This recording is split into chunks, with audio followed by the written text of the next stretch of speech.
ഇന്നത്തെ വീഡിയോയിൽ നമ്മൾ ആർഡിനോ ഉപയോഗിച്ചിട്ടൊരു 4 LED പല പാറ്റേണിൽ എങ്ങനെ ബ്ലിങ്ക് ചെയ്യിക്കാന്നുള്ളൊരു ട്യൂട്ടോറിയലാണ് ചെയ്യുന്നത്. നമുക്ക് ഇതിനായിട്ട് വേണ്ടത് എന്തൊക്കെയാണെന്ന് വെച്ച് കഴിഞ്ഞാൽ 4 LED വേണം, 4 1K റെസിസ്റ്റർ വേണം, ഒരു ആർഡിനോ ഊനോ ബോർഡ് വേണം. ആർഡിനോ നാനോ ആണെങ്കിലും മെഗാ ആണെങ്കിലും കുഴപ്പമില്ല. പിന്നെ 4 മെയിൽ ടു മെയിൽ ജമ്പർ കേബിളുകൾ വേണം, ഒരു ഡാറ്റ കേബിൾ ആർഡിനോ പ്രോഗ്രാം ചെയ്യാൻ വേണ്ടിയിട്ട്, ബ്രെഡ് ബോർഡ് ഈ കമ്പോണൻസ് കണക്ട് ചെയ്യാൻ വേണ്ടിയിട്ട്. ഈ സർക്യൂട്ട് പ്രകാരമാണ് നമ്മൾ കണക്ട് ചെയ്യുന്നത്. പിന്നെ 0, 1, 2, 3ലാണ് ഈ 4 LED നമ്മൾ കണക്ട് ചെയ്യുന്നത് 1K റെസിസ്റ്റർ വഴി.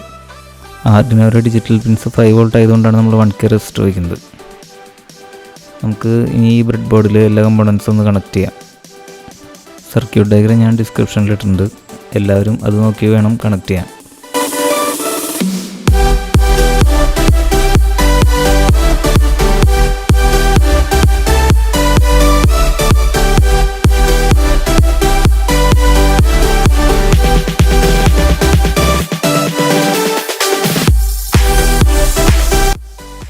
ഇനി USB കേബിൾ നമുക്ക് ആർഡിനോയിൽ കണക്ട് ചെയ്യാം.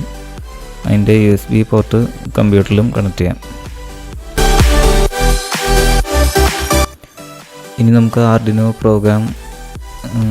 IDE നമുക്കൊന്ന് ഓപ്പൺ ആക്കിയിട്ട്, ഞാൻ ഓൾറെഡി ചെയ്തു വെച്ചിട്ടുണ്ട് പ്രോഗ്രാം, നമുക്കതൊന്ന് ജസ്റ്റ് ഒന്ന് എക്സ്പ്ലെയിൻ ചെയ്യാം. ഇതാണ് നമ്മുടെ ഡാൻസിങ് LEDസിൻ്റെ പ്രോഗ്രാം. അപ്പോൾ ഇതിൽ ജസ്റ്റ് വോയിഡ് സെറ്റപ്പിൽ ആകെ ആ 4 LED കണക്ട് ചെയ്യാനുള്ള 4 പിന്ന് ഇനീഷ്യലൈസ് ചെയ്ത് വെച്ചിട്ടുണ്ട്. 0, 1, 2, 3, 4 ഈ 4 പിന്നിലാണ് നമ്മൾ LED കണക്ട് ചെയ്യുന്നത്. പിന്നെ വോയിഡ് ലൂപ്പിൽ ഈ 5 ടൈപ്പ് ബ്ലിങ്കിങ് പാറ്റേണുകൾ ഇങ്ങനെ പ്രോഗ്രാം ചെയ്ത് വെച്ചിട്ടുണ്ട്. ഇതിൽ ഇങ്ങനെ ഫസ്റ്റ് ബ്ലിങ്കിങ് പാറ്റേൺ, അതിൽ digital rate high, 0 LED high ആവും. പിന്നെ അത് 1 പിന്നിലുള്ള LED ഹൈ ആവും, പിന്നെ 2 പിന്നിലുള്ള LED ഹൈ ആവും. അങ്ങനെ എല്ലാം ഹൈ ആയി കഴിഞ്ഞാൽ പിന്നെ 0 തൊട്ട് ഓഫായി വരും. അങ്ങനത്തെ ഒരു പാറ്റേൺ ആണിത്, ഫസ്റ്റ് ബ്ലിങ്കിങ് പാറ്റേൺ. അങ്ങനെ സെക്കൻഡ് പാറ്റേൺ ഉണ്ട്, തേർഡ് പാറ്റേൺ, അങ്ങനെ മൊത്തം ഒരു 5 പാറ്റേൺ ഇതിൽ കോഡ് ചെയ്ത് വെച്ചിട്ടുണ്ട്. ഇത് നമുക്ക് ഫസ്റ്റ് കമ്പൈൽ ചെയ്യാം. ഇതിൻ്റെ പ്രോഗ്രാം ഞാൻ ഡിസ്ക്രിപ്ഷനിൽ ഇടുന്നുണ്ട്. അത് എല്ലാ ലൈനിലും നമ്മൾ കമൻറ്റ് ചെയ്ത് വെച്ചിട്ടുണ്ട്. അപ്പോൾ ആർക്ക് വായിച്ചാലും അത് മനസ്സിലാവും. അപ്പോൾ നിങ്ങൾ ജസ്റ്റ് ഒന്ന് കയറി ഒന്ന് വായിച്ച് നോക്കിയാൽ മതി. കമ്പൈലിങ് കഴിഞ്ഞിട്ടുണ്ട്. അപ്പോൾ ഇത് നമ്മുടെ മൈക്രോ കൺട്രോളറിൻ്റെ 7% പ്രോഗ്രാം മെമ്മറി മാത്രമേ ഉപയോഗിച്ചിട്ടുള്ളൂ.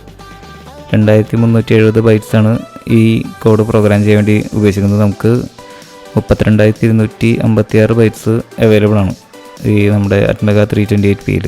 അത് ആ IC-യാണ് ഈ ആർഡിനോയിൽ ഉപയോഗിക്കുന്നത്. അപ്പോൾ നമ്മൾ ഫസ്റ്റ് തന്നെ ടൂൾസിൽ ബോർഡ് സെലക്ട് ചെയ്തിട്ടുണ്ടായിരുന്നു, പോർട്ട് കോമൺ പോർട്ട് 5 സെലക്ട് ചെയ്തിട്ടുണ്ടായിരുന്നു. ഇനി കോഡ് നമുക്ക് അപ്ലോഡ് ചെയ്യാം.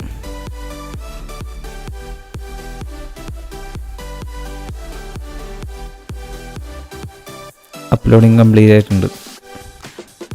കംപ്ലീറ്റ് ആയി. ഇപ്പോൾ LED പല പാറ്റേണിലായിട്ട് ഇപ്പോൾ ബ്ലിങ്ക് ചെയ്തുകൊണ്ടിരിക്കുകയാണ് നമ്മൾ പ്രോഗ്രാം ചെയ്തതനുസരിച്ച്.